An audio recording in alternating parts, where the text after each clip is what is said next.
All right, episode 2, Couch Conversations. The name might change in the next 30 minutes. We'll see.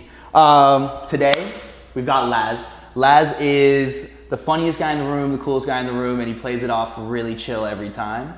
Honestly, every time he's in there, he's like a beam of sunshine. So I'm super excited to have you on here. That's my intro for you, Laz. But introduce yourself. What do you do? Who is Laz? My name is Lazaro. Laz to everybody else. Though when I look in the mirror, I don't see Laz. I know me as the full name. But this is the first year in my life I've introduced myself as Laz. Really? And it's kind of like a practice and fucking something. I don't know. But it's like I'm very conscious of every time I'm like, hi, Laz. There's something, I don't know. I've just never thought of myself as Laz. What do I do? I am a writer, I think first and foremost. I make music. I host and write an independent television show with some of my best friends. I make lamps. Pretty mean lamps. I'm a filmmaker. I do a lot of documentary work. I do a lot of writing, some directing, some acting. I think that's like the big, those are the highlights. It's the umbrella. Those are the, yeah. I think writing is the umbrella and then everything kind of falls underneath that. Okay, that's sick. And I really want to know, what was the turning point from introducing yourself as Lazaro to Laz? What shifted that? Earlier this year, I think it was like so I've been making things for years. Yeah. Like I'm 29 now.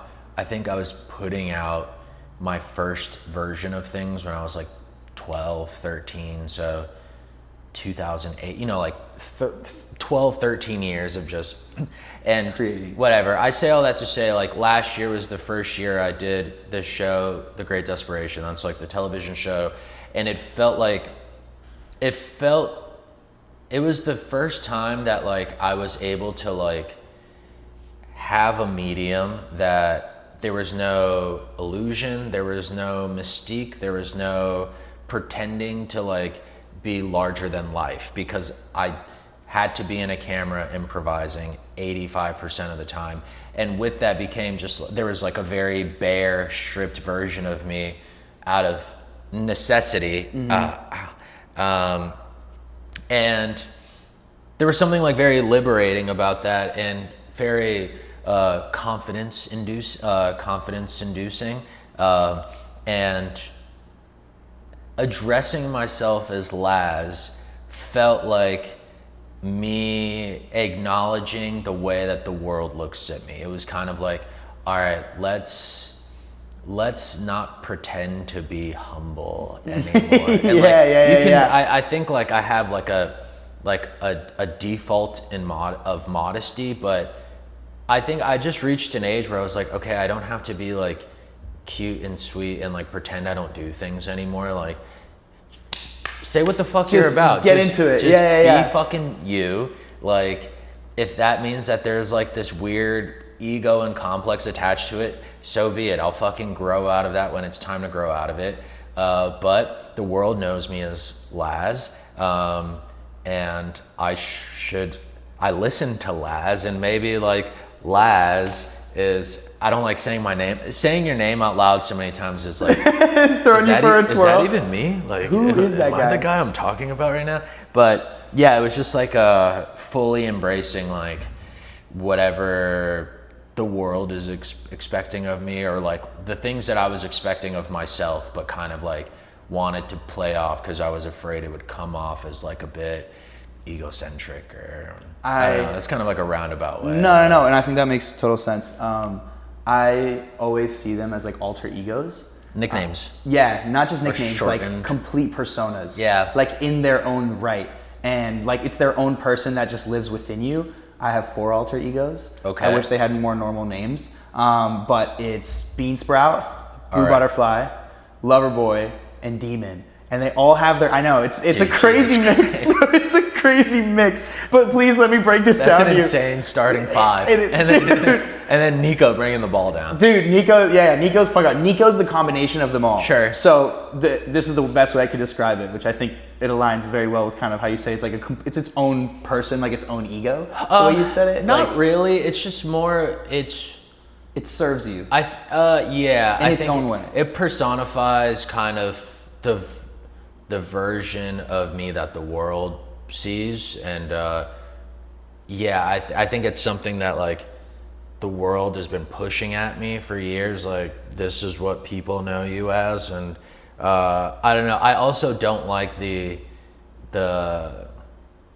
I'm kind of like a formal person, I think, and like I never called people their nicknames growing up. Like, I had a buddy named CJ, and I always called him Christopher James. Just, it was more of a bit than anything, but it was like, I don't like, especially if I don't like the nickname, like, I'm not gonna call you, that's a fucking lie, dude. I call all of my best friends by their last name. Never mind. Which is it a nickname if it's their last name? Probably. I don't know. I don't know. It's, some people just have easy nicknames. Like, my friend Alec, his last name is Vega, and we just call him Vega.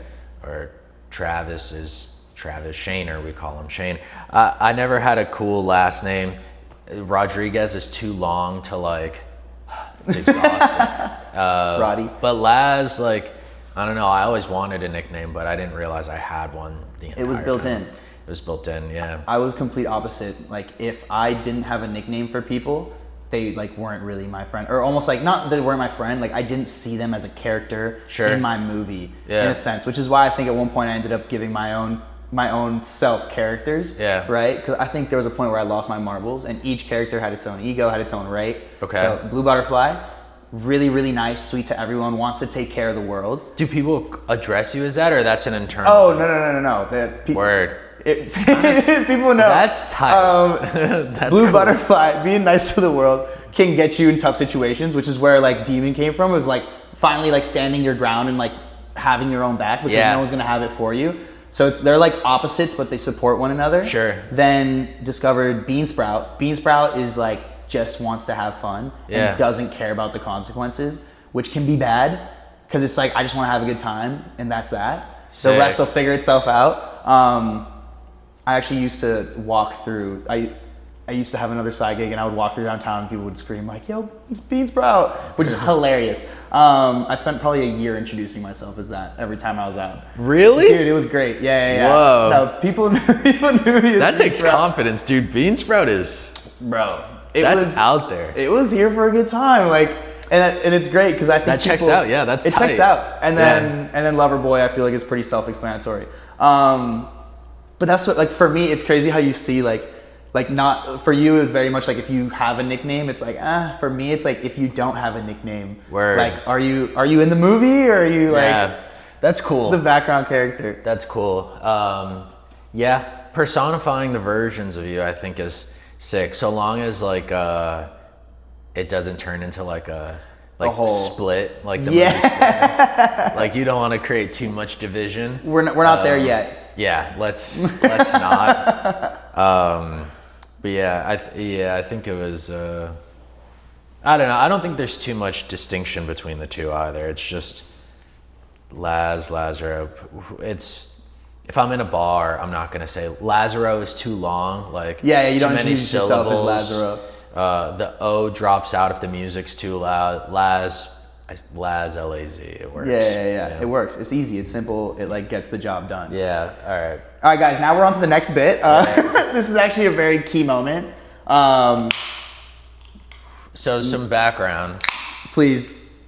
There's not much to it. No, this is big for me. I'm not gonna lie. Blue Moon is my favorite beer, to many of my friends' dismay. It's the only beer I purchase. It's the only beer that's ever in my home. I was talking to Nico the other day, and he said that there is a mango Blue Moon. Mango is my favorite fruit. Blue Moon is my favorite beer. I can't believe that this exists. It's happening. I hate the can. It feels like unhealthy. Not in like a the beer, orange. not in like a beer unhealthy way, but like this feels like a yellow Fanta or something. I see what you're saying. You know, it's kind of the oh well. Cheers. Whatever.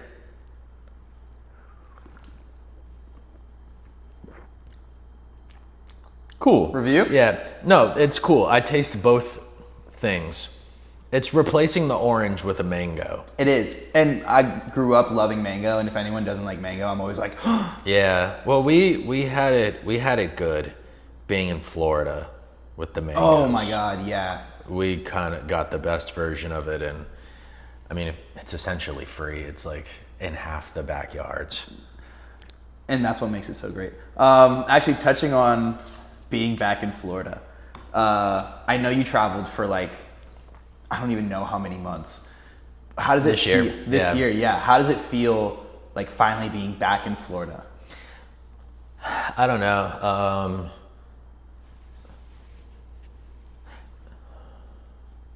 Good. Yeah, no. Overall good. It's just like I'm used to like settling into a space for a very long time. Like even when I travel, not for work, I am kind of like I buy a one way each way, and then I'll leave when I'm ready. Nice.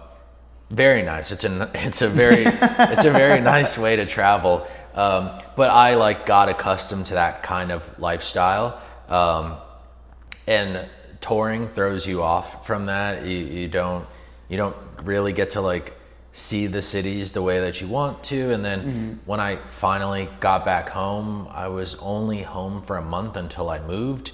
So I still don't feel like, I don't know, I feel like I've been in, kind of like a transient state my entire 20s. Like I don't feel like I've settled down into a space in a long time. Like I moved out of my mom's house when I was 21, and since then I've jumped around so much, like for better or for worse, or like for one reason or another, and every single time I move, I'm like, the next space just feels like this will tie me over until the next thing. Yeah. And like, so how does it feel to be home? I mean, overall, fine. I guess I was getting a little too existential there, but No. I completely understand. yeah, overall, it's great. I fucking love Florida's the best, dude. Florida's awesome. It's home. Like It's home. I'm so glad I speak the language of this city and of this state, because this place is insane and it's so anti my personality, but it makes sense to me, and yeah, I love it. Sometimes the things that are anti actually end up being like a yin and yang situation where it's like perfectly in balance. Yeah, there's enough of everything here. There's enough of everything that I like, sort of. I always think that if you can't find something you like in the city, you just didn't look hard enough. Like whether that's places or really like people and like the things that they're into and the culture, and like there is so much. There's some dark little corners you don't even want to see, but like yeah. I have a buddy who was working on a documentary here, and it was on like fentanyl abuse. Oh geez. And he was able to be in a car in a car wash drive-through, in the car with somebody as they're smoking fentanyl. And just to go back to like, there's shit you don't want to see. There's shit you don't want to see. Yeah. Like down the street. It's not that far. Yeah, there's something for everybody. Dude, it's the city of dreams and nightmares. Yeah, it's Vice. It's Vice. It's Miami is the city of Vice. I'm so excited for GTA 6, sadly. I wish I played video games, but because I want to play that game, but I don't want to spend $600. Oh, just to play it? Yeah, let alone the time thing. I'm not gonna buy a console. I'll just go to somebody's house. I'll just go to somebody's house and play for a couple hours. Yeah. Bring a case of mango blue moons and Yeah. That's been my issue with. I grew up playing video games like heavy. At one point, I I also moved a ton growing up. Mm-hmm.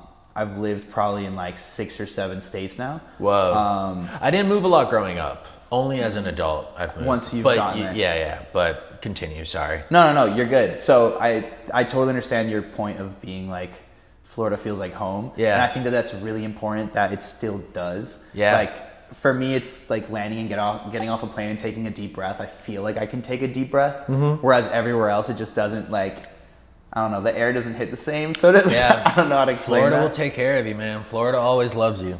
Yeah. Florida will always love you. It's crazy. Florida loves all the alter egos in their own. Florida Florida will take whatever you throw at it. It's like, fuck it, let's do it. Let's play. Yeah, Florida's the best. No, 100%. And I appreciate being able to be here, and I think that it's just a cool space to get to explore what it means to like just discover yourself in a way. Just going back to that whole, like, there's so many opportunities, there's so many things, there's so many people, there's so many cultures, there's so many like universes, whether it's a dream or a nightmare. Yeah, you can get a taste of everything here. Yeah, I love it. All right, touching back on traveling a ton. If those last, how many months was it? On and off, maybe like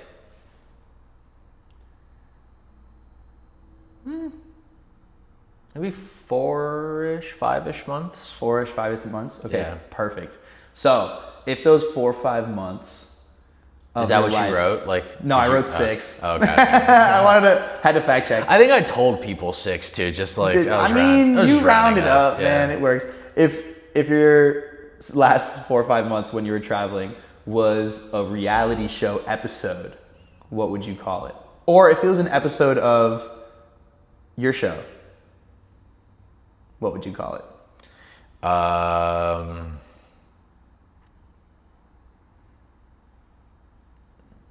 don't know.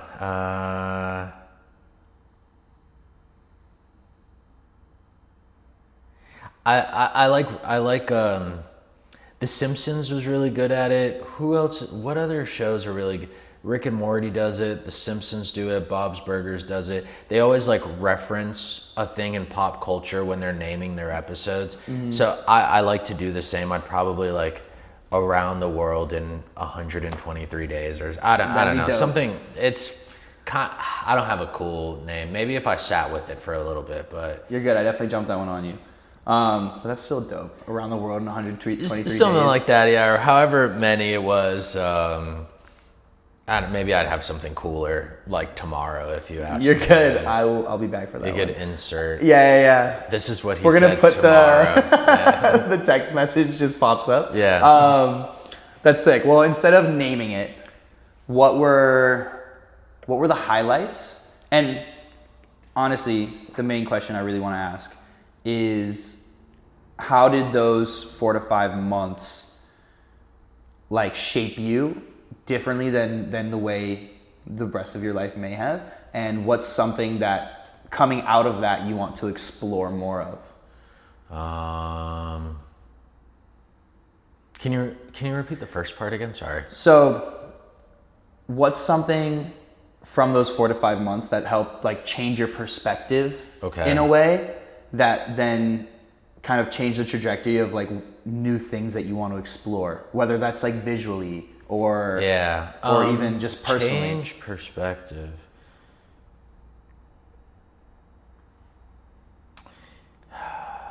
It didn't. Really? It didn't at all. That's sick. Yeah, I don't know.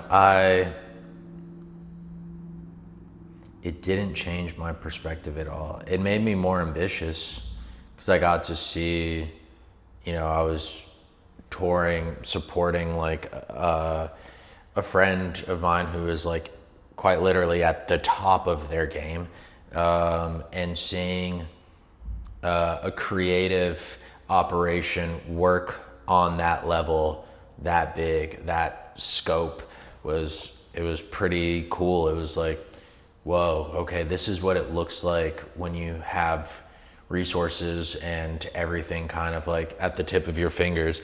So it didn't change my perspective so much as give me like a practical reality of what a goal could look like. Like, oh, it looks like this, and these steps are, you need to have X amount of people to make this thing happen, or the order of operation to make this thing work is you call this person who calls that person who calls that person, then it gets to you. You know, just like the semantics of, you know, creative logistics.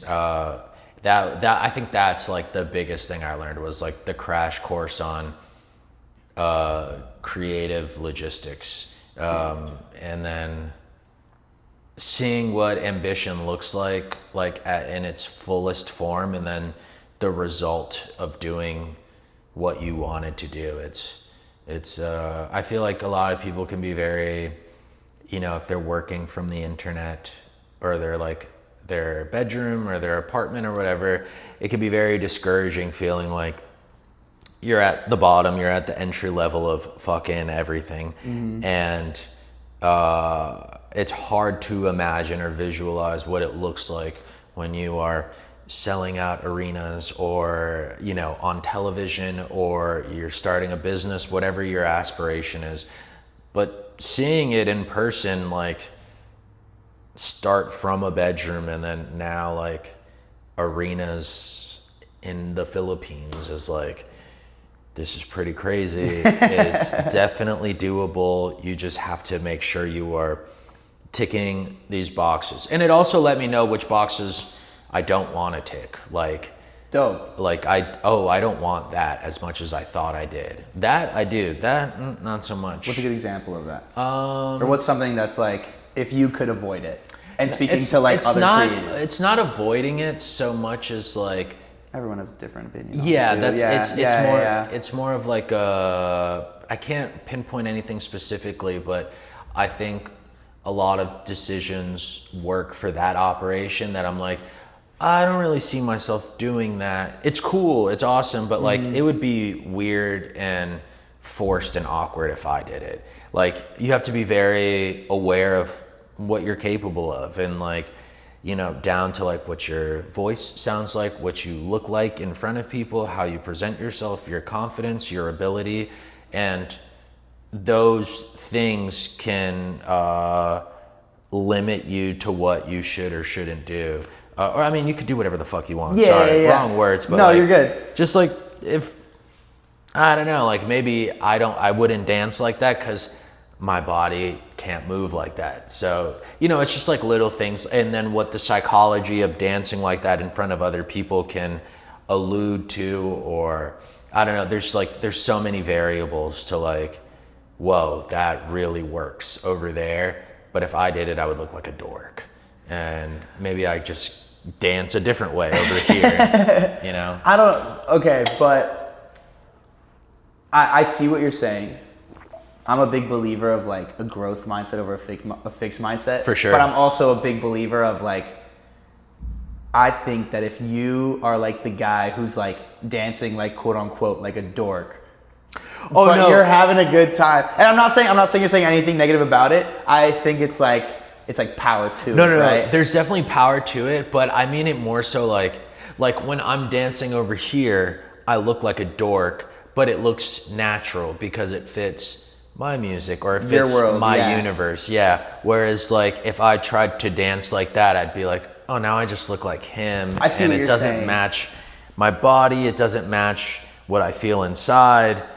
Kind of stuff like that. I totally understand what you're saying now. It's like when you're forcing yourself to be something that you're not. Exactly. That's when it becomes. Yeah. Forcing yourself something that you're not, whether it's like how you present yourself or like the business decisions you make. Like, you just realize that, oh, I don't want that as much as maybe I thought I did at one point, but I got to see all of what is encompassed in it, and I'm like, that doesn't interest me as much as I thought I did. I just got like a crash course on like optimal creative profession, and you just learn a lot from it. Yeah.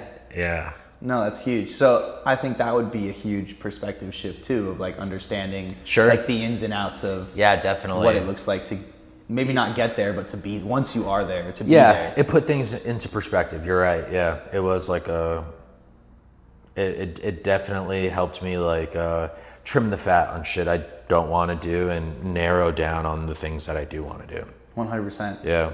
And it's crazy how powerful focus can be. I think that's something that I've recently learned, is how to focus. Yeah, okay. Not something that I'm good at all. Even growing up, is like my mind's going in a million different directions at all times. And it's like you're always just shooting in the dark in a million different directions. But crazy, I came to this realization like 2 weeks ago, staring at a disco ball. Factory Town? Yeah. I was at Factory Town, and there's like a disco ball right in the center, and the stage is set up in a way to where there's like lights coming out like a tunnel, and then lights at the front shooting out, and the lights were kind of going like forward.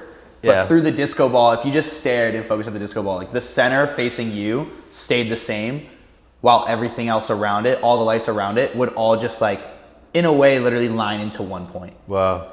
And it was kind of like a big realization for me, which is kind of crazy to think that a disco ball brought me there, which is great. Whatever gets you there. Whatever gets you there is like... It's light, it's reflection, that's what our lives are on a day-to-day basis, just light and reflection. Yeah. And who you're reflecting to, right? Sure, yeah. Or how you're... Honestly, I wouldn't even say who you're reflecting, but like how you reflect the light. Yep, definitely. I think is huge. I think everyone has like a light inside of them, and sometimes I tell this to a ton of people. I'm like, I'm literally just a mirror. Yeah. Like that's all I am. Good. Yeah. Honestly, I'm gonna start saying I'm a disco ball, because it's really just a ton of mirrors. That's a new. Maybe he's my sixth alter ego. sixth man of the year, coming off the bench. Disco. When somebody else needs to take a break, pop disco in. Lil Disco gets in and does his thing. Oh, that might be a good one. Dude, I honestly haven't had any. I've had, when I was uncovering the alter egos, I went from just Nico to then, in the course of like, I'd say 4 to 5 months, like realized the rest. Is Nico your birth given name? It's Nicholas, Nicolas. Okay. But I go by Nico. When did you make the Nico transition in your life? So, and this was crazy because this kind of happened like before I could even process life. Sure, you were a child. I was a kid, and I would say Tico, like with a T, and eventually just caught on to where people would call me Nico. So I think it wasn't ever, or maybe it was a choice, and I was just so little I don't remember making it. Sure. But since I was little, like to the point that I could remember, I was Nico, because I would just say Tico. Or maybe it was one of my parents that would say Tico, maybe my mom. But I think that those alter egos were the first time where it was like, I chose that world. Or honestly, I don't even think I chose it. I think I had it in me, and I just didn't like understand them well enough yet. Sure. To a point where it was a challenging moment. Do you feel like it's an alter ego or just a nickname? No, it's an alternative. Word. So is there a Nicholas? I always make the joke that Nicholas is me when I'm wearing glasses. Nicholas is probably the guy who's like, in my mind, killing it in corporate America. Word. That's Nicholas. Nico is like the combination I'm talking of it to all. right now. Yeah, yeah. Who is in the room with me? Right Who's in the room with me right now? Right now is definitely Nico. Okay. The other alter egos, they live outside. They live in the what's it called? They live in the backyard. They're not allowed in the house. Yeah, they're in the closet right now. And you just take them off. No, they're not allowed. Okay. They'd make a mess. Yeah. Fair. Keep them outside. You gotta. Some of them live in like the backyard. Some of them have like their little like dog cage. You know what I mean? Yeah. But I think it's so powerful to have, or at least for me, I think having alter egos is like a superpower, because there are times when like I can feel each one of them. And in all reality, I think the alter egos are really just emotions. I've like came to that realization after like a year and a half, 2 years, is that they're really just like emotions that personify different people within me. Sure. Like example demon, it would be like anger. Yeah. But like anger, I think anger is really, really powerful to where like anger can be something like that. Anger is a really powerful energy that can turn something really negative, or anger is a really powerful energy that can make something really positive. Yeah. It all depends on how you like direct that energy. I feel it. Right? And I think each one is just a different emotion that creates different energies. Yeah. That allows me to like give them their own moment to shine. Like there are times when I'll like have a conversation, or somebody will say something, or something will happen around me to where like one of those little alter egos just like starts yelling in my head, and it's like, all right, bro, take the wheel. You know what I mean? Because they all have their superpowers. It's just about when is it the right moment for them to take over. Then like, when could they handle a situation better than I could? Right? Or maybe it's less about handling a situation or more about like protecting Nico in a sense. I don't know. Yeah, sure. Yeah. I don't know. I hear it. It's interesting. I don't know if I've ever heard anybody like personify their emotions to this degree. Yeah, me neither. There was a lot of people who were like, what the fuck is going on? I mean, I'm under the impression that you have it under control. So I'm not like, I don't think it's weird unless... I'll take it. It's not weird unless you make it weird. That's very true. You know, anything can be played off. It's just play it off. Just play it off, bro. Just keep going. Okay, off the alter egos, because that's a world in its own. 5 worlds. No joking. It's not 6. Disco. Disco. I've gotta meet Disco, man. The work in progress. He's cooking. Wait till episode 30. He might be. Yeah. He might have to show out. Okay, so you've gotten to travel the world. You literally like are creative. You honestly do the things you love, and I think I see it as like you do the things you love. I think so. Yeah. Through life, and that's how you've like carried yourself through it. And in my eyes, you've gotten yourself to like an incredible place, right? Thanks. Like a magical, really dope fucking place. Thank you. Thanks. So what advice would you give to a younger creative, someone who may be, like you said, 12 years back, just starting at their entry level, about chasing experiences, or maybe about like chasing their dreams, similarly to the way you have? It's hard to say. Like, hypothetically, if a young person was watching this or listening to this, they grew up in a completely different Universe, like digital landscape, cultural landscape than I did. Yeah. I can't say one is better or worse than the other. Like, it's all relative. But I got a piece of advice like a month ago that's really stuck with me, that I wish I heard it when I was really young. So I guess it'll be that. But like, just like, hey, if you're listening to this, you're not that dope. Like, you're not as tight as you think you are. And the second you get over yourself and whatever you think you're capable of, like, you'll actually start doing the work. I think like that's just what it is. Like, you're not that dope. Maybe you are because you're 13 and like you haven't yet been discovered, but like early 20s or something, like, hey buddy, if you were a prodigy, people would have picked up already. Yeah. And like, that, I don't know, maybe that may hurt somebody's feelings, but I think that's kind of the point. The point is to remind you, like, dude, you're not that dope. Like, and now that you can get over yourself, go and actually make the work and just keep your head down. Like, I think it's the focus of saying something like that is to put emphasis on, don't expect like the next thing you make to be the thing that gets you to, you know, your end goal. It oftentimes it is never like that. And if it does end up like that, odds are the stakes are really weird. Like, if you're a one-hit wonder or you're an overnight sensation, like the downfall and the decline of that is a lot scarier than knowing whether or not you're gonna make it. Like, that terrifies me more than anything. And when you know you're not the guy, you're not Paul McCartney, you're not fucking Mozart, you know, like, and once you can accept you're not that guy, maybe you can eventually become that guy just down the road, or maybe you end up becoming you, and somebody, like, if you're lucky, you become you. Yeah, I was just about to say it. And, you know, maybe you end up being a reference point for somebody in the future. Like, somebody grows up thinking like, oh, I can be Nico. And it's like, or you can be you. You can get over the fact that you're not him, and you can just do the fucking work and let the work create your reputation, instead of like building yourself up and expecting other people to like get behind this concept of your ego, because that is a very lonely road, my friend. That shit is not tight. That shit is not tight. I think that it's beautiful the way you say, like, you can become you.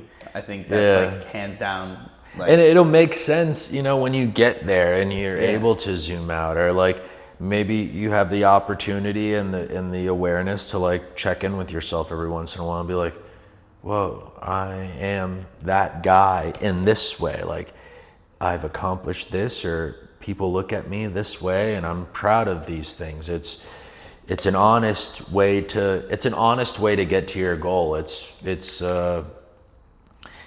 just more checkpoints, there's more mile markers, and recognizing, being able to have mile markers is like, I think, a way that you develop a healthier relationship with yourself and your work. Whereas like, if you shot straight to the top, you have no mile markers, you have nothing to remember the journey that it took to get there. It's not as sweet. Or maybe it is for like 3 years, but in the scheme of life, 3 years is short. Bro, fucking nothing. Sure, 3 years is longer than that. You know, like 3 years is nothing, man. But if you spent that time on a journey to getting somewhere, it's like, I don't know, it's more honest. You can sleep better at night, and you also have something to aim towards, you know? It's just much more fulfilling. And also, like you said, kind of having the mile markers, it allows you to understand like what works and what didn't work. Like what exactly. You can narrow forward down on what you want. I have friends who made a lot of money and became very successful too early, and you know, 5-6 years later they're completely wiped and burnt out and like trying to rehash old ideas, and it's like, man, it's kind of sad. Like, it's just not working. And maybe it's because like they got successful too early, and there wasn't time to like, you know, live with the humility of failure. Like, failure strengthens you a lot, and if you accidentally become very successful at a young age, it can be very scary to like, God forbid there's downtime or something. Yeah, and, you know, you can't live with yourself because you're not used to not being popping or whatever. Or just having those things. I think that it's someone who has way less than, let's say someone who's like an overnight success may not appreciate, or will appreciate the things that they earn more over time than someone who like you said, once you've reached the top, there's not further up you can go, right? Like, and it's not to say like the shoe doesn't fit for everybody. Like, there are overnight successes that end up like they were destined to be this. They just like got the fast pass, and like Tyler, for example, like, who I work with very closely, like, he got popping at a very young age, but the life that he lived up to that point was kind of priming himself for this. So like, the moment motion happened, it was kind of like there was enough of his universe to kind of already just plug into everywhere. Like, cool, yeah, let's do this. Now we got the resources, let's fucking do it. Keep running with it. Whereas like, I mean, I'm not going to alienate anybody specifically, but like, there are just people who accidentally become famous, and then they're like, well, I guess I got to be an artist now. You know, even if they made a song like as a joke and now they're famous, it's like, now they're convincing themselves that they're an artist, and they're convincing other people that they're trying to be an artist. And it's like, dude, you could have just made a joke. Like, it could have just been that, but you know, we live in opportunistic times, and it's in our nature to like want to grow. And I don't know. That's a little bit of a digression. No, it's okay. And I think that the people who find the most success are the people who really are just like having fun with it, right? Yeah, and also just like not thinking too much about the end goal. Like they're just working. You work, you put it out, you work again, you put that out. Like no time for the deep meditations and the long structural rollouts and shit. Like I've spent so many years thinking about rollouts and fucking timing, and it's all just fucking stupid. Like it is. It's so stupid. Like, oh, I wish I could take the 23-year-old version of me and just like shake him, like grab him by the shoulders and shake sense into him and be like, what the fuck are you doing? Like, no one cares. Like, no one cares about you. No one cares about your music or your films or your art. Just put it out. Like, no one's waiting with bated breath to like see the next thing you put out. Like, bro, just put it out. Just like, go. No one gives a fuck. Like, only you care right now. Work on making other people care, and the only way you can do that is if you just do the work. And I'm speaking in like a creative industry context, but it can be applied to anything. Like, if somebody's listening to this and like they want to open up a bar or I don't know, whatever their fucking dream goal is, like, dude, take the loan out already. Like, who cares? This entire country is built on loans and debt. Like, our country is in debt. Like, you think anybody's gonna judge you for being in debt? Like, whatever, welcome to the system. Like, just. All right, intermission. I definitely didn't run out of storage. Because I'm a professional and I know what I'm doing. We're just getting refills. And Laz definitely didn't ask me prior to the beginning, do you have enough storage? I was like, I've done this before, and those were my issues that I ran into. I was like, yeah, I got it, man. Don't worry. All right. We left off on you're not the shit, but yeah, I think we put the cherry on top of that one. We got that one in. We were just having a conversation just now about like directly after college. And how like, those years. Which conversation? Because there was one we shouldn't talk. I'd never do you like that. Message pop up. No, I'm joking. Okay.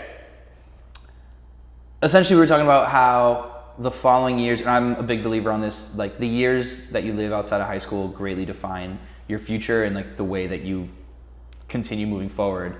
And Laz made a great point of what was your experience coming out of high school? Yeah. How did that shape your universe as a whole? What year do you apply for college's senior year, right? You take your SATs junior? 11th grade. Yeah, I think your junior and senior year, you apply like both. Okay. If you're smart, you do junior. If you're like me, you go halfway through your senior year. Yeah, that was for I avoided college applications because I knew I didn't want to go. I applied to one. It was UCF because they had a good film program. It was the best in the state at the time, or the most reputable. And I reluctantly got accepted, did not want to go. A day before the orientation, I came into the living room crying to my mom and saying, I can't do this, I can't go. And she was like, all right, like, you got to go to community at least. Graduate high school, I do one semester of community college. And I was like, hey, we know where this is going. Like, this is not it. Yeah, I moved to LA instead. And those were, I guess, my college years. And to many, I think it ticked the boxes that college would have done. It fulfilled a social life. I had to like pay for rent and make friends and figure out how to like function as an adult. And then I also like built a network of business opportunities, and one that I still pay my bills on today. Yeah, so in many ways, like, I got my degree, or I got I mean, we only get degrees so we can get a job, and I got the job. So Yeah. I guess I got my degree, but I think, like, I don't know, I haven't lived in LA in like 3 years, but to me, it's like your entire 20s are the real learning years. Like, I don't know what it's like for freshmen and sophomores in college, because you're still 18, 19 or whatever the fuck, but like, I'm 29. This is the first year I feel like an adult. I'm sure other people feel different because they have maybe kids or like a professional corporate job by the time they're 24. Yeah. But we're good? Yeah, we're good. Yeah. Sorry, guys. No. This is raw. This is it's all good. This is the first year I feel like an adult, and so whether it was like doing the years in LA and those being my formative college years, or everything that came after that, like, all of that stuff is just as valuable as like the years I worked in the city. Like, they're both equally, they're irreplaceable. Yeah. You got your degree in your they're own not sense. comparable. Like, I needed both of those. Yeah, I needed both of those things. And I think college is cool to some degree. Like, it's cool. Like, if you're, like, I want my doctor to go to college. Yeah. My doctor, or like the guy who built this building, I hope went to college. Like, Yeah. There's some people who need further learning, but like, I didn't need it. It would have been nice, there's like, even if you're going to like a university under like a creative umbrella, there's still networks and resources that are irreplaceable. Like, I have a buddy who studied film at USC, and he was just given unlimited equipment all of the time. Yeah, to do whatever you wanted. I cannot fucking imagine having that. But I would have had to be doing schoolwork. I would have had to take math again and science, and like, dude, that was dreadful. Yeah, like, bro, no. Like, just, no. Like, I got out of high school thinking I'm never fucking doing that ever again. And I don't care if I can't do algebra. Like, that's not my field of expertise. Nor does it ever come up in my day-to-day life. And I'd get in a lot of arguments with teachers about that. Like, hey, this isn't going to be relevant to me. And then they'd call my mom. And then I'd be in the office again. I think college does, or maybe it's like institutions in general, but really colleges do a really great job at trying to like make you fit into the box, right? Like, yeah. If there is a mold, they want you to fit within it. Sure. And if you want to be outside of that mold, it's a battle that you need to be willing to like fight almost. Yeah. Like my college experience was very much so me, like, it was a great experience. Where'd you go? I absolutely loved it. I went to NSU, Nova Southeastern University. Oh yeah, okay. I went right here. I was a part of a program that was like a innovation academy, essentially allowing students to like build their own businesses. Yeah. And at first it was like, we want you to build whatever you want to build. And I was like, they told us, they're like, okay, build something that see a problem that you've been facing. Oh, this was the mental health app. Yes, Yeah. exactly. Which turned into the mental health app, Safe Space, which was my project that, shameless plug. And I don't even want to say that it was my project that I failed, because I think I succeeded in its own right. It didn't become the vision that it was intended to be, but without it, I would not be anywhere near the person I am today, Sure. or be doing the things that I do today, which are awesome in my opinion. But where was I going with this? But all throughout college, I remember the professors and the heads of like that program did not want me to build this mental health and well-being app. They wanted me to do something like on campus, easy, like a clothing brand or like a restaurant. Or I always made the joke, it's like, I don't want to sell cookies. Yeah. if you're watching this, I'm sorry, guys. But there were homies who sold cookies, you know what I mean? And like for them, it was great. Like that's what they did. They were protein cookies, and they were like gym bros. Like that's sick. That's you know their what I shit. mean? Yeah. That's dope. It's just I couldn't do it, and it was like a battle for like 2 years of just me being like you said, like no, like I'm gonna do it.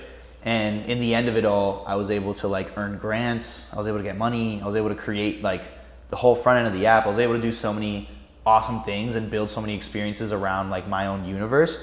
But it was for sure for the first like year and a half, 2 years, like a battle to like be able to do the things that I wanted to do. Yeah. Where it should, I don't know. That never goes away. Yeah. It is. I've seen it at the highest version of it. It's always an uphill battle. You're always going to be at odds with somebody. Oftentimes the person who has the money that will make the thing happen for you. That's just like, that's the trade. That is,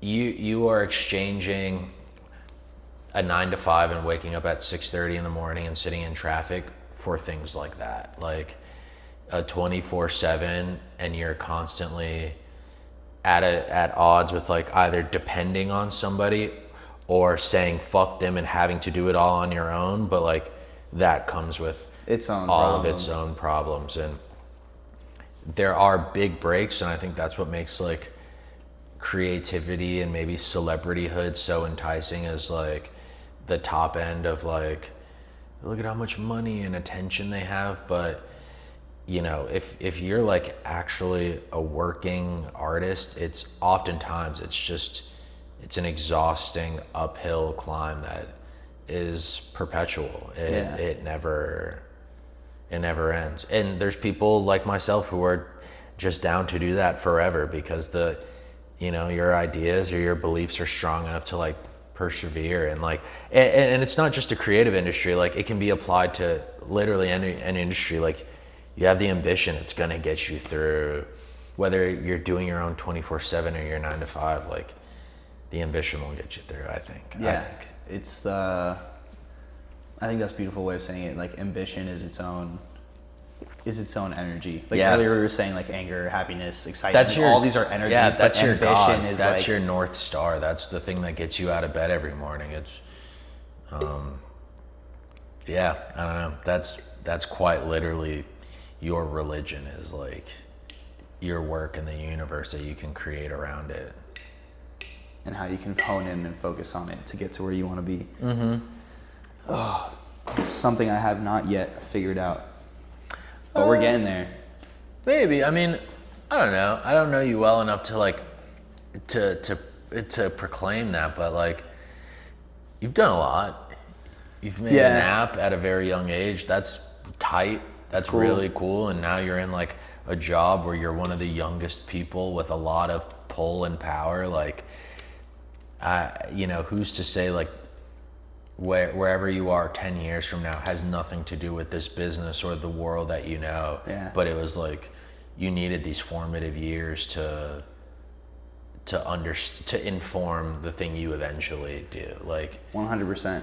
Yeah. And I think that it's difficult for me to zoom out in a sense and see that big picture and think like, 10 years from now, you know what I mean?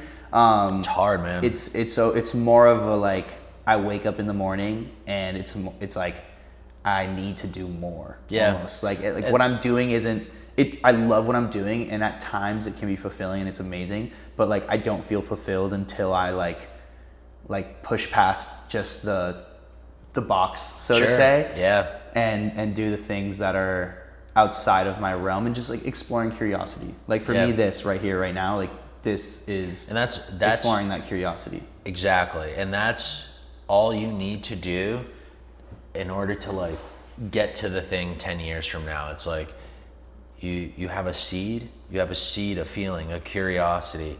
Cool. Plant it, grow it, water it. And it'll take a long time, but like it's doing things like metaphorically you are watering that plant right now. And it's like, what is that going to become? nobody knows what this is going to become. Maybe this is the second and last episode of this podcast, but it's like, you're still doing it and it's informing the next thing. And that is what's far more important than anything. Just continuing to create and continue to do. And I think try. There's a song I've been listening to a lot lately by Amine. Sure. And in the song, he states, like, I've been watering this garden for like 20 years. Yeah. And I think that that's like a beautiful thing to say. And I think it relates to a lot of people who are like, quote unquote, like successful in their craft and the things that they do. Like you said, you've been doing what you do for like, 12 years now? Yeah. I think most people who are consistent with the things, or at least consistent with like that focus or that angle at which they continue to move forward. And even if it's like a crisscross and you're moving in different directions, you're still moving in that direction. Mm-hmm. Those are the people who get to what others perceive as success. Hopefully. That's what I tell myself. I mean, I see you as very successful. Thanks. Yeah, the job is far from being done though. Yeah, but thank you. And I think that goes back to us talking about like that itch of like the job will never be done. If it's either something that like you feel and you have or you don't. Like I don't think there'll ever, the goalpost always keeps moving forward. And I think it's huge to also, like you said, put into perspective yourself and notice that like people dream of doing the things and of that you were able to do. Sure. Of being able to travel the world and like do your craft. Yeah. For like the thing that you're passionate about and continue to thrive in, and like that allowed you to literally experience the world. Yeah. And it was, you're sticking to your guns and you end up being rewarded in ways that you don't expect. You never really plan out. Sorry I cut you off. No, you're good. Wanted to cherry on top of that. Yeah. I'm glad you did, because it was your experience. It's what you got. It's where you got. And really it's about like the things that you did that got you there, that hopefully can pave the path, not just for yourself, like understanding the goalposts, but also for the person who's at the starting line, right? Mm-hmm. As like hey, whatever you think this path is going to be, it's not. But that's okay. It's going to be equally rewarding. It just won't look like the way you think it will. I think there's something beautiful in just not having expectations for anything, which can also be really scary at times. I'm very big on like just stepping into things and like if it is, it is. If it isn't, it isn't. A great example of that, I've been dating my current girlfriend. Her name's Taylor. Mm-hmm. I like stepped into the relationship being like, all right, we're gonna try this out. It was like long distance. I was like, we're barely gonna see each other. It's gonna be difficult. And it's been like 2 years now that have literally flown by like this, and like we're living together, which is crazy. And I see a future with that girl. And it's not scary. It's exciting, but it's also, I think, something that makes a lot of things in life a lot more fun. Is just not having any expectation of it and just seeing where it leads you, and like just following that path of exploring curiosity and being like, all right, let's just like, I want to do it. Let's do it. In this day and age with Amazon, you can have an idea today and start doing it tomorrow, which is crazy to think about. But ties back to what you were saying of like you're not the shit. Start doing the work. Now. Start doing the work. You're not that dope, bro. You're not that dope, and it's okay. If you're waiting until tomorrow, you're already a day late. Like honestly, I say that as like me realizing I didn't do shit today, but no, actually I worked today. We had this conversation. Yeah, that's something. Yeah. Everything, no matter how small, is a win. Yeah, no, definitely. Right. No, and even if I didn't do anything, an off day is good in my book. No, I think rest is just as important as progress. If all you ever do is run in a straight line at some point, you're not gonna have a moment. I worked really hard this weekend. Today was okay. Yeah. Today was nice fuck off day. You you need it. And also, to me, what's huge is like a day where you kind of stayed plain is a day you didn't fall down, you know? Because I think at least for myself, like there are days when like if I just had a chill day and did nothing all day, I'll like beat myself up over it. But there have definitely been days where I try to do too much and it just causes like catastrophe. Yeah, it's me every 2 weeks. Yeah, I feel it. It's all right. Bro said I'm literally the market. Yeah. Okay.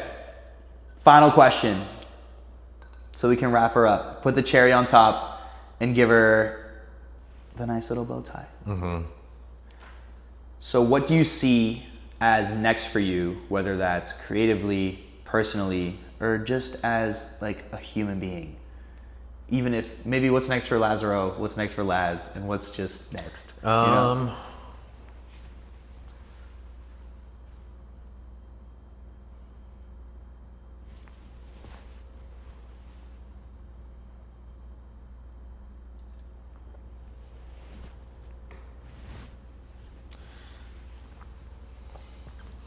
I don't know. I mean, there's specifics, but I don't think that's as interesting. I don't know, man. I think there's nothing next. Like I'm just at a point in my life where like I just wake up and I do whatever is on my to-do list that day. There's end goals, don't get me wrong, like there's projects that I'm trying to meet the end of, but overall there's no like there's grand ideas, but there's no grand scheme to getting there. It's just it happens when it happens. I mean, there are tangible things, like there's an art basel coming up where the new season of the show is in January, but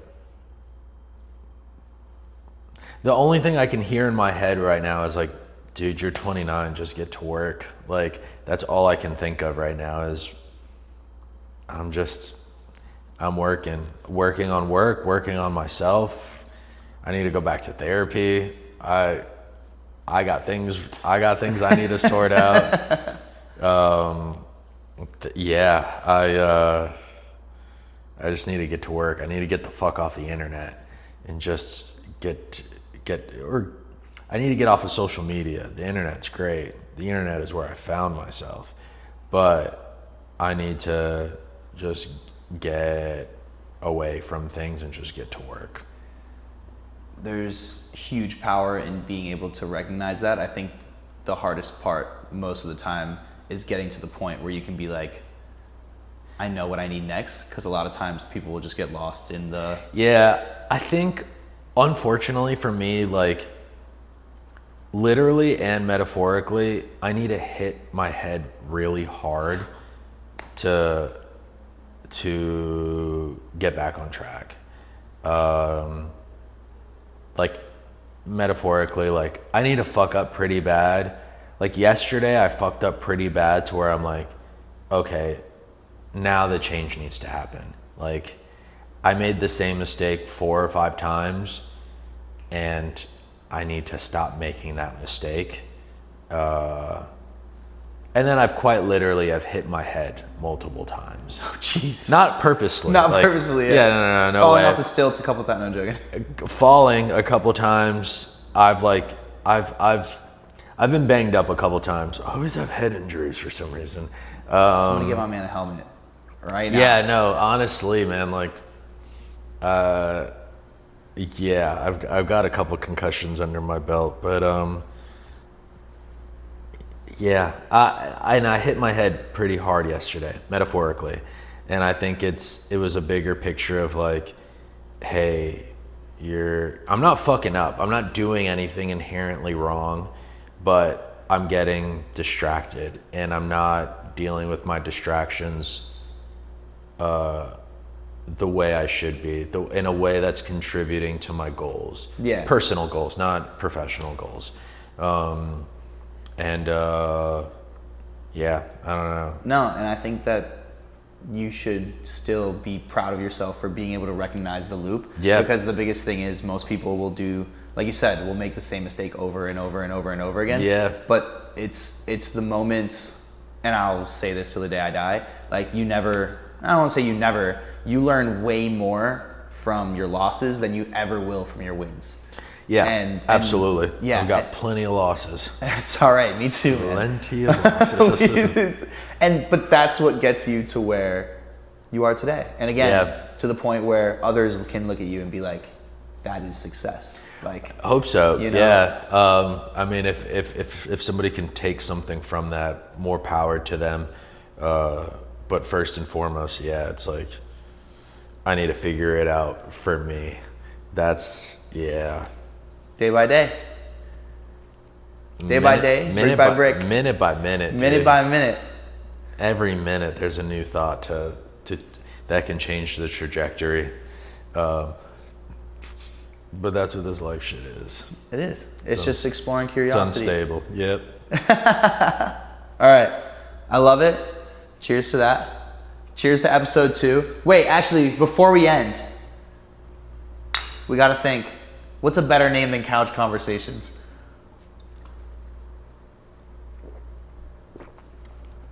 Exploring curiosity. I feel like I've said that 100 times. Something simpler, something catchy, something. We're going to work on this. We're going to work on this. Episode 3, named by the brainstorming session we're going to have by the time this beer is over. Episode 2 of beep, and then you put it in later. And then we cut in. All right. It'll pop up here. I don't have editing skills. It's not going to pop up there. You'll see it on Instagram. Bye. Bye-bye.